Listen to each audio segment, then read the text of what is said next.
la fameuse goutte d'eau, on va dire, dont parle Flo Germain sur l'ultime défiance après ça je veux bien le croire, on va dire un désinvestissement, un manque d'investissement, un manque de sérieux. Mais dans ce cas-là, j'ai envie de pointer, alors De Zerbi, le staff, tout, hein, quand tu vois comment ça se passe dans ces clubs-là et comment ça s'est passé à Rennes, parce que j'en reviens quand même au rectangle vert, à ce qui s'est passé à Rennes.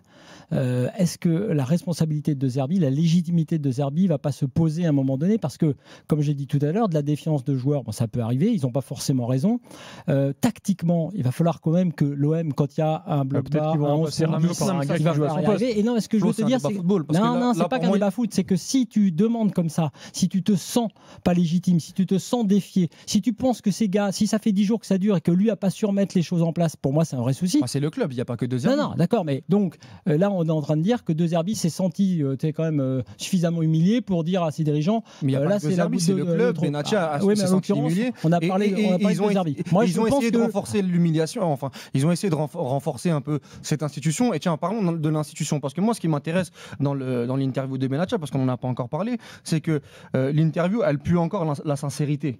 Et on le ressent déjà entre la première réponse et le reste, où il dit moi je vais pas parler de ce qui se passe dans le vestiaire, et derrière il raconte tout, parce qu'il est tellement sincère, Benatia, à tort ou à raison, parce qu'aujourd'hui dans le football actuel, peut-être parfois il faut faire un peu plus de politique, mais encore dans cette interview là il dit tout ce qu'il pense. Même sur l'histoire de Rabiot, le déchirement que ça lui procure par rapport, on sait, à la relation qu'il avait avec Adrien Rabiot, mais il le dit à plusieurs reprises au micro de Flo Germain, comme quoi il doit penser à l'Olympique de Marseille et aux intérêts de l'Olympique de Marseille par rapport à la faute qu'il a créée.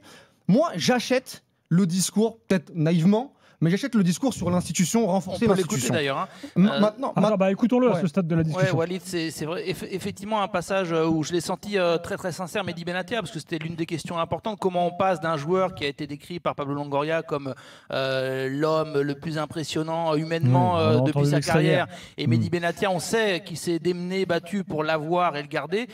Écoutez le directeur du foot de l'OM qui estime que c'était une décision très difficile à prendre, mais nécessaire selon lui.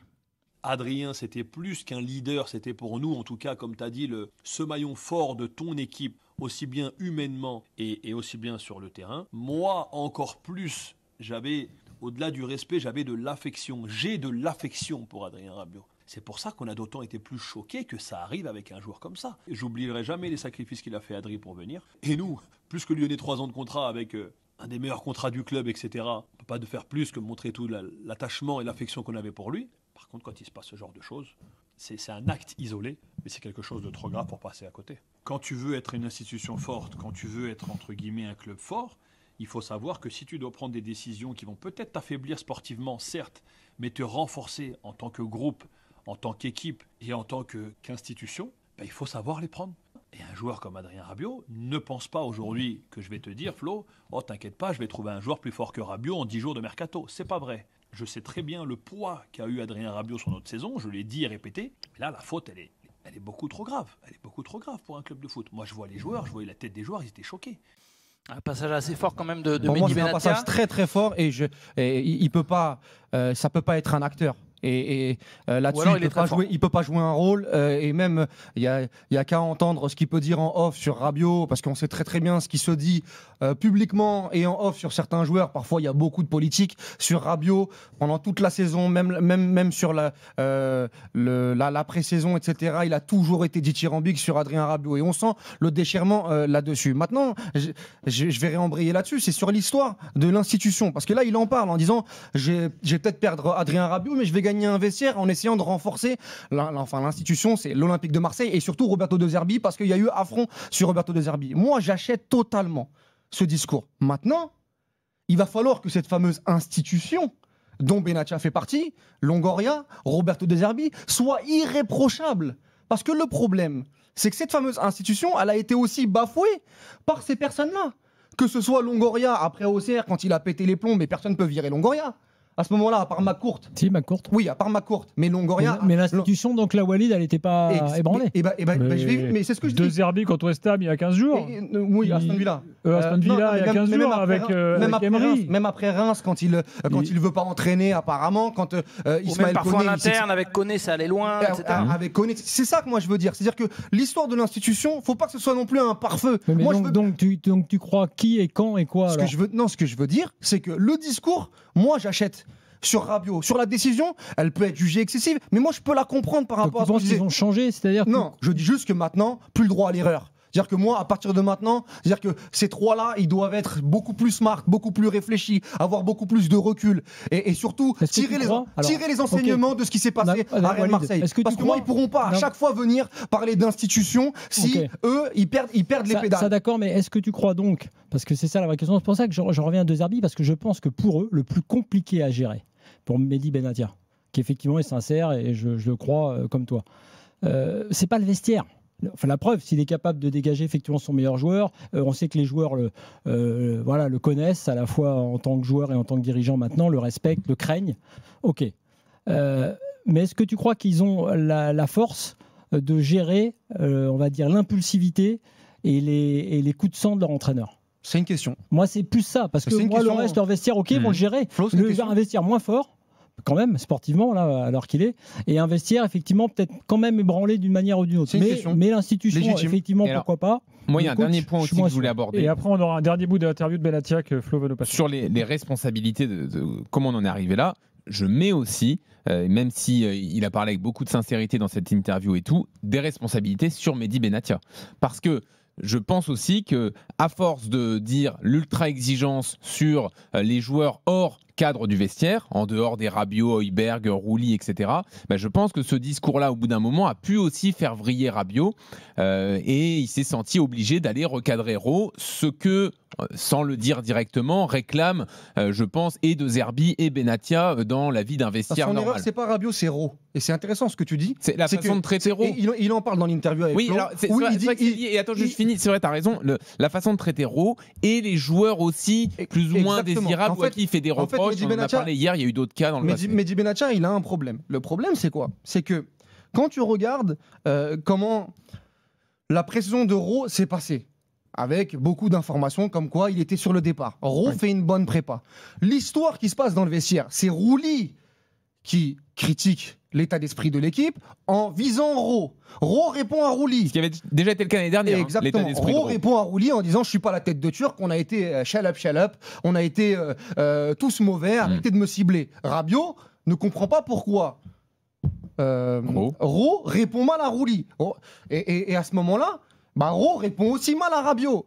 Mais sauf qu'à ce moment-là, est-ce que si dans le vestiaire, on sent pas que Rowe est fragilisé en termes de planification sportive par rapport à son avenir, est-ce que Rowe est aussi tendu que ça ? Est-ce que l'effectif va aller chercher sa tête de Turc comme ça avait été le cas sur les dernières années ? C'est là où pour moi, et Mehdi Benatia le dit dans l'interview, où il dit j'aurais dû gérer autrement. Enfin, il ne le dit pas comme ça, mais on le comprend. La sortie d'Euro, son transfert aurait dû peut-être être mieux géré. Et le problème de Mehdi Benatia, c'est qu'il a le syndrome de Juninho à l'Olympique Lyonnais. C'est que c'est quelqu'un qui veut installer une rigueur énorme, et il en parle dans l'interview, ce qu'il a connu à la Juventus, ce qu'il a connu au Bayern Munich. Sauf qu'aujourd'hui, est-ce qu'à Marseille, est-ce que avec cette nouvelle génération, avec les réseaux sociaux, avec tout ce qui se dit, est-ce que c'est possible ? Et est-ce qu'entre l'exigence et l'ultra-exigence, il n'y a pas une limite ? Surtout, ce qui n'est pas possible, Walid, c'est que tu ne peux pas faire un effectif qu'avec des mecs passés par des vestiaires de grands clubs en France, à Marseille aujourd'hui. Exactement. Et le problème de Mehdi Benatia, c'est une exigence marseillaise spécifique. Non, ce que tu veux dire. Non, ce que je veux dire, c'est que tu ne peux pas avoir un effectif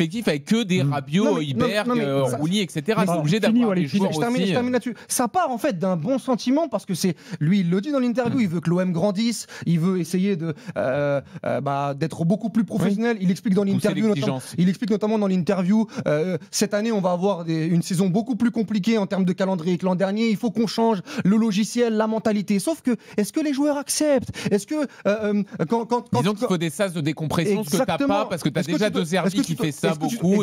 Exactement. Et ça, malheureusement, point. ça peut être aussi un problème. Et cette surexigence, cette tension qu'il y a autour de l'effectif, bah, peut-être que ça peut être aussi un problème. Florent Gautreau, très vite, ensuite le dernier bout d'interview. Sur Benatia, et pourquoi c'est difficile pour eux d'imposer l'exigence et le respect de l'institution, tu l'as dit, parce qu'eux-mêmes n'ont pas été toujours la saison dernière exemplaire. Donc ça, c'est très compliqué déjà, je pense, par rapport aux joueurs. Quand tu vois ton président qui pète un plomb dans les couleurs du vestiaire, c'est comme tu as du mal à rattraper l'histoire derrière. Mais bon. Et deuxièmement, j'en reviens à De Zerbi. Je pense quand même que le problème pour lui, alors sur Benatia, il y a aussi Mbemba, Klaus, on l'a dit hier, Ro, ça commence à faire beaucoup aussi dans la gestion des mecs. Et puis après, il y a quand même De Zerbi sur est-ce qu'il a les épaules pour gérer un vestiaire parfois un peu compliqué, comme on a pu le voir Luis Enrique au PSG. Tu vois, à un moment donné, il faut y aller. Pour mettre Dembélé, je le disais de côté, il faut y aller, tu gagnes ton vestiaire, mais tu sais aussi que si tu perds trop de matchs, tu vas le perdre. Et il a failli, même Luis Enrique, on en avait parlé l'an dernier, le perdre.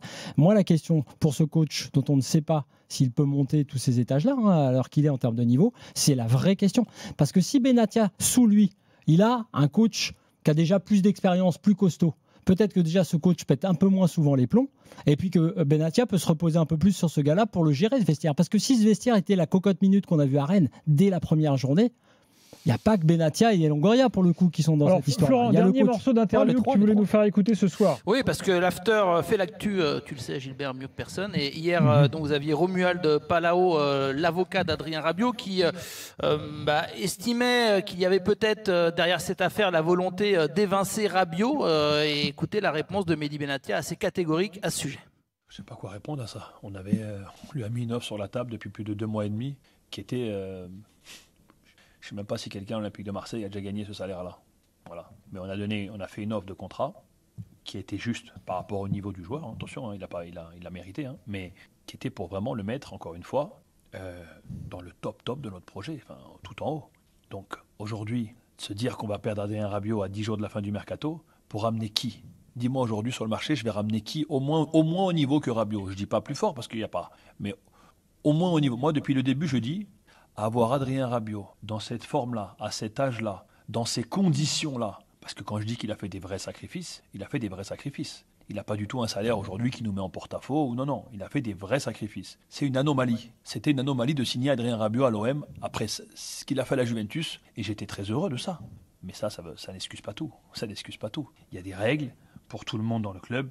Et tu peux pas, comme j'ai dit, regarder à la tête du client. Bon, si c'est lui, je ferme les yeux. Si c'est lui, non, parce qu'après, tu as 22 mecs à gérer. Tu peux pas se permettre, en tout cas, de réagir différemment en fonction de qui est le joueur ou pas. Tu peux pas travailler comme ça dans le football.